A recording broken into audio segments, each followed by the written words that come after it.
The novel Ballsack and the Chinese Seamstress is set in the late 20th century, when the Chinese Cultural Revolution was at its peak. The Cultural Revolution was a time in history when Chinese Communist leader Chairman Mao closed all the nation's schools and attempted to get rid of any bourgeois values. He did this in order to reassert his authority over the Chinese government. He sent many secondary school graduates and students off to the country to get re-educated into the values that he deemed to be correct. This re-education process was an attempt to get rid of any Western society culture. Chairman Mao had a book called The Little Red Book, where it reads a selection of statements and speeches from Mao, from which all members of society should obtain. This novel follows the story of two teenagers from the city. The narrator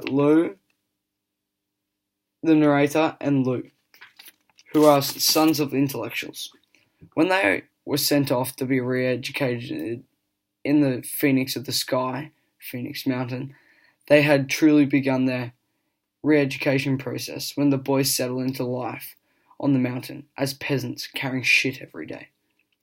When discovering a stash of forbidden Western society novels, the boys did not realize the profound effect that the discovery would have on not only their own lives, but the little Chinese seamstresses. What the boys did not know was the effect that the power of literature could have on her. The narrator, Lou, and the Chinese seamstress are the three main characters throughout the story.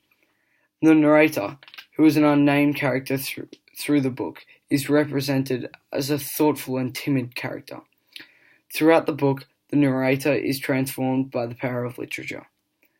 Lou is perceived through the book to be an outgoing, intelligent, and theatrical character. His lone purpose for his time on Phoenix Mountain was to educate the little Chinese seamstress of Western ways.